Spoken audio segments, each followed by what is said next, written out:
Types of influencers. As we talked about in the introduction video, an influencer is anyone that has the ability to reach and influence others. Now, with that said, certain types of influencers are going to be more appropriate for promoting certain types of products and services. And so we're going to go a little bit more in depth here and explain the different types of influencers. So the first thing we're going to look at is the size of the influencer. And so this is some of the terminology that's being used in the advertising industry. And so first of all, we have micro influencers, and they may have thousands to tens of thousands of followers on any platform. This would make this person a micro influencer. And then we have the mass influencer, and this may be a company or an individual that has hundreds of thousands to even millions of followers on any platform. And so again, this is the mass influencer. Now, with influencer marketing, we have general influencers and we have niche influencers. And it's very important to understand this. With a general influencer, the audience is not focused around any particular niche or any particular topic. And then we have niche influencers, and the audience of a niche influencer is focused around a particular niche or a particular topic. And it's going to depend on the types of products and services that you're promoting. That's what's going to dictate whether it's going to be more appropriate to work with general influencers or niche influencers. And depending upon your goals and what it is you're trying to accomplish, it may be appropriate to use a combination of both general and niche influencers. And for those of you with marketing experience, think of an influencer audience the same way you think of an email audience. Like I've said before, an email audience is an influencer audience. And so think of any guru that sells marketing training. They would typically have an email list of people that are interested in marketing, people that are buyers of marketing related training. This email list would be an example of a niche influencer audience because it's specific to marketing training. All we're doing here is we are bridging over other audiences that happen to be on other platforms. It makes sense, right? Now, to really drive this point home, we're here at Instagram, and Instagram is one of the many different platforms where an influencer can have a following. And right now, we're on the Instagram of Dr. Oz, and Dr. Oz would be what we consider a mass influencer. And you can see Dr. Oz here has 431,000 followers. And so that's a pretty substantial following.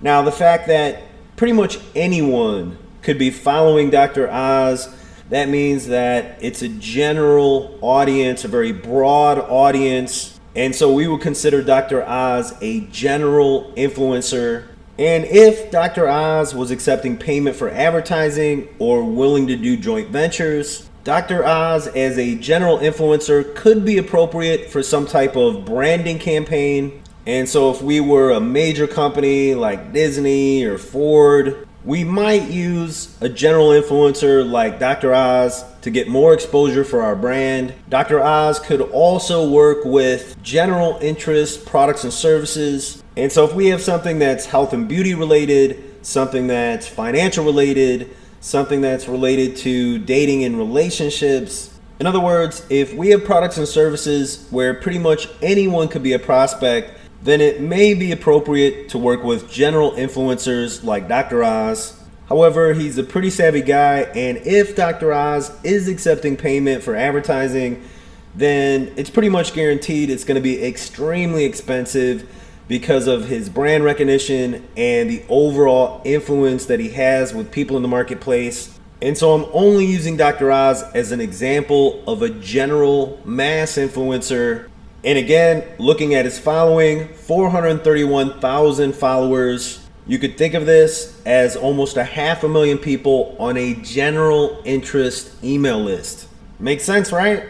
And so if we have something that's very niche specific, then it's probably not going to be a good fit for a mass general influencer like Dr. Oz. Now, on the other end of the spectrum, we have Bass Fishing Productions, and you can see 29.6 thousand followers. And so Bass Fishing Productions would be what we consider a micro influencer. Obviously, this is related to bass fishing, and so this is very niche specific.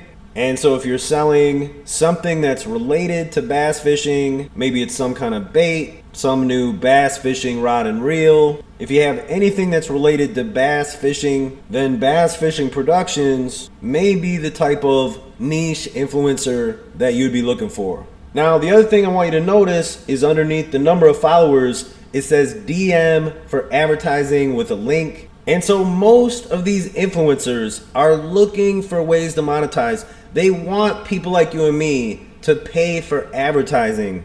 Like I said before, many of these people are very good at building up a following, and at the same time, a lot of them are clueless when it comes to monetization. They're actively looking for ways to turn their followings into profit.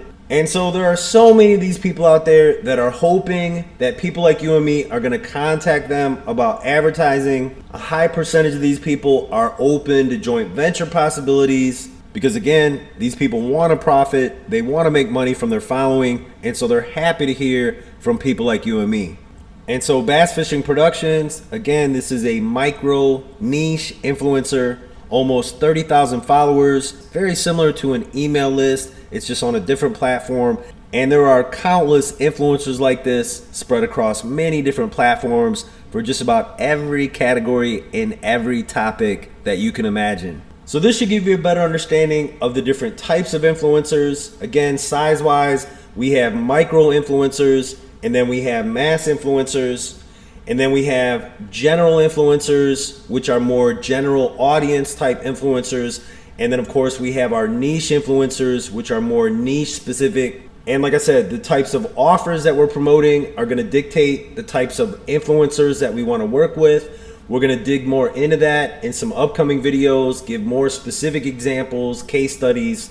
So this is types of influencers. We'll see you in the next video.